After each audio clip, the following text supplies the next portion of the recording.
What's up guys? So ngayon meron tayong gagawing kakaiba and today gagawin natin ang tutorial nung nakaraang video na pinost ko kung saan nagkulay tayo ng black and white na picture. So without further ado, let's get into the video. Alright, so ngayon nandito tayo ngayon sa Photoshop and ang gusto mong gawin is mag-open ka ng picture ng black and white na photo and dito mag-open ka rin ng picture na colored. So ang gagawin natin is kukunin natin yung kulay ng mukha nito. So, gagawin natin is open natin yung Lasso Tool, pressing L. Press L on your keyboard, then or i-click mo siya dun sa may toolbar. Then, gagawa lang tayo ng selection nung mukha ng reference natin. So, press V to open yung Move Tool, then drag lang natin siya doon sa picture natin. So, medyo maliit siya. Transform, Control T, and hold natin yung Alt at Shift para i-resize, then press enter. Zoom in lang natin. Okay, so ngayon gagawa tayo ng palette. So ang gagawin natin is press I lang tayo, press I, kukuha tayo ng at least 5 colors. So I, tapos brush tool tayo, B, then I uli, okay, brush tool, B, I uli, that's lighter naman, at least 5 colors. So I, brush uli, B, then yung pinaka lightest, B. Alright, so ang gagawin natin, punta tayo dito sa rectangular selection tool, then select natin to, then Control J. So, magkakaroon na siya ng separate layer. So, kung i-off natin ito, meron tayong selection. Hindi natin kailangan to. So, drag lang natin dito. Alright. So, click natin yung background. Then, punta tayo sa adjustment layer. Then, punta tayo sa gradient map. Alright. So, click natin to. So, pag click mo yung gradient map, meron siyang kasamang layer mask. Pero mamaya natin yung gagawin yan. Click natin yung icon nito. Then, click natin tong gradient bar. So, meron siyang dalawang stop. Ito yung shadows and highlights. Hindi lang siya naka-black, pero pag naka-default yung colors mo, dapat to black. So, click lang natin to. Click natin yung darkest color. Okay. Click natin to. Click natin to. Lightest color. Okay. So, mag-add pa tayo ng 3. So, click lang tayo dito para magkaroon siya ng isa pang stop. Then, yung second to the last. Okay. Dito uli. Dito uli. Then yung mid-tones. Okay. Then yung last one, which is ito. So, click tayo dito. Click ito. Then yan. Okay. Okay. So, ang nangyari is nakulayan yung buong picture. Pero gusto lang natin siyang i-limit dun sa mukha. So, ang gagawin natin, pupunta tayo dito sa layer mask. Since naka-white siya is ito pwede natin i-delete to. Since naka-white siya, makikita siya sa buong picture dahil kumbaga parang white is pinapakita niyo yung buong effect. So invert natin siya, Control I. So ayan, nakamas yung buong effect kaya hindi siya makita. So ang gawin natin is press B, brush, then invert natin to. Yan. So white. So yung brush hardness natin, yan, soft brush lang. Then brush natin sa face area.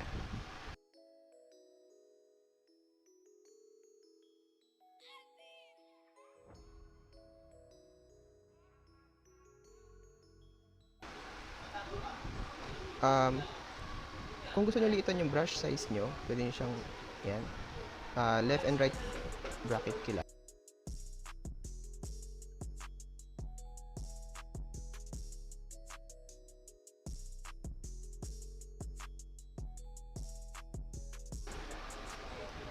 There.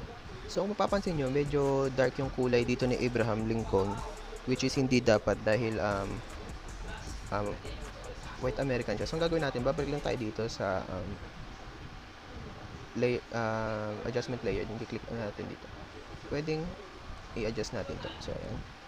Adjust natin dahil para mas lumumang yung mga lighter tones. Ayan, adjust natin or ito pwede nating tanggalin to. i-click lang natin yan, tapos delete. Ayan. Pwede na yan. Isa, delete. Ayan. Then, okay. So, kung mapapansin nyo, hindi ko kinulayan yung labi niya. So, ang gagawin natin is punta tayo sa brush. So, sa brush tayo, add tayo ng isa pang layer. Then, pipili tayo ng reddish pero brown. So, po natin, click tayo dito. Ang kulay. Tapos, baba natin to sa red. Tapos, tayo ng medyo reddish. Yan. Okay. Yung gagawin natin is pipaint lang natin. Para lang tayo nag-lipstick. So, scan lang natin siya.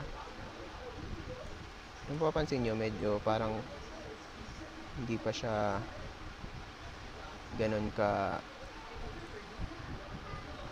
hindi siya ganun ka-realistic. So, gagawin natin, pumunta tayo dito sa blend mode. Then, pipili tayo ng sa tingin natin yun. So, soft light.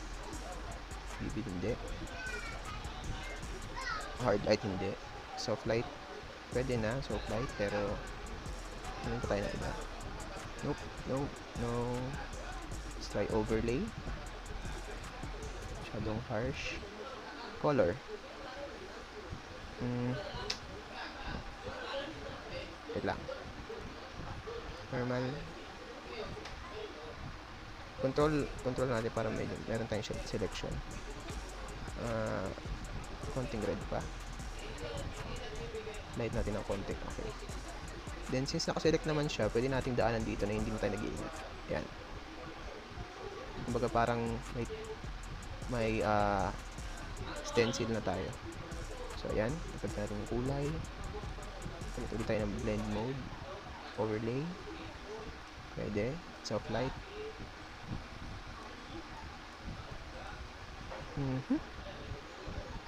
Oh, sorry. Ito is soft light. Yan. Ang next step natin is kukulayan din natin yung damit niya. So, ang gusto ko dito is parang brownish yung damit niya. So, ang gagawin natin is balik ulit tayo dito sa background, then add tayo ng adjustment layer ulit. Pero instead of gradient map yung gamitin natin, gawin na lang natin use saturation. Ito is another way din para magkulay ka ng black and white photo sa Photoshop. So, click lang natin colorize. Okay, so, meron na tayo dito. Nakita natin yung progress. So, saturation. Parang gusto ko siya na blue coat. So, kailangan pala natin ng linisin yun dito mamaya. So, ito yung babalikan natin yun. Blue coat? Blue. Hindi, parang okay na ako sa brown. Brown. Okay. Okay. So, again, parang ginawa lang natin sa mukha. Click natin to invert. Control I. Then, punta tayo sa brush. So, white yung foreground natin. Then, paint. Medyo, dito sobrang kailangang maingat pagdating sa edge. Pero, ang trick dito is, punta tayo dito sa background. Press W para ma-select yung quick selection tool. Then, select lang natin to. There. Para tanggalin yung mga hindi natin gusto masama sa selection, press Alt lang.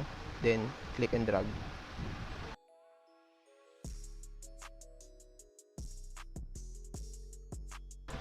So, ngayon, kung parang gumawa ka ng stencil, so, ngayon, pwede ka na mag-paint. Oh, sorry. Pwede ka na mag-paint ng hindi mo kailangang ingatan. Yan. So, Control D para mawala yung selection natin kung mayroong spill. So, ayusin na lang natin. Yan. So, ito medyo nag-spill. So, X. Dito natin yung brush ng konti. Hayaan ko ng white yung inner niya. inner shirt. Right, so ganun din yung gagawin natin sa background. Add ulit tayo ng adjustment layer, use saturation, click colorize. Then gusto ko naman dito blue. Okay, then invert natin to, Control I. Then gawin natin white, click X, then B sa brush, then paint. Sa ngayon hindi ko nagugustuhan yung itsura niya, pero adjust natin yung mamaya. Pero ngayon i-mask na muna natin. So gagawin ulit natin yung kanina, W, para i-open yung quick selection tool. Ang gagawin ko, isi-select ko na si Abraham Lincoln. Right. So ang gagawin natin, since meron siyang mga buhok-buhok, click natin yung refine edge. Right. So ayan. Ang maganda sa feature ng refine edge is isi-select niya pati yung mga hibla ng buhok. Okay. So isi-select lang natin to. There, na-select na siya. Then try natin i-change to on white. Okay, okay naman yung pagkakasunod sa kanya. Select din natin yung balbas. Okay. Select natin yung balbas. Okay, na-select naman. Then, medyo hard yung edge niya. So, ang gagawin natin, feather lang natin ng konti. Feather. Tsaka smooth. Mag-back and forth lang tayo sa black tsaka white para medyo makita natin yung effect niya. Feather. Okay, I think okay na yan. So, ang nakaselect dito si Abraham Lincoln, pero ang gusto natin maselect yung background, so i-invert na natin select yun. Press Control Shift I para yung selection is nasa background na, then brush, Control D. So ayan, since gusto kong pagawin yung background, double click ko yung icon nito, right, then adjust natin there. So okay ito. And then, so, okay, medyo okay na siya for me. Gusto kong kulayan yung mata niya. So, again, use saturation tayo, colorize. Green tayo. Green, yan. Green. Invert ng layer mask. Punta tayo sa brush. Then, paint natin yung mata.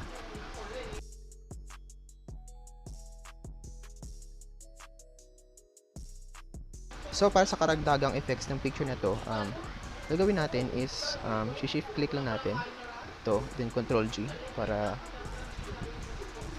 magkaroon siya ng group, or ayaw niya. So, double click natin ito dahil nakalock. Yan. Oh, sorry. Shift pala. Shift, then Control G para maging group siya. Then, mag-add tayo ng color lookup. Color lookup. Ang meaning ng color lookup is, ayan pala, LUT, color lookup table. So, ito yung parang filter. Okay siya sa akin. Pero masyadong harsh. So, gagawin natin is, ibayin natin yung blend mode niya, which is soft light. Then, since harsh pa din, babarin natin opacity. So, before and after. So that's how you color a black and white picture from a reference photo. Again, this is Ray Nambaliao, and I see you all in the next video.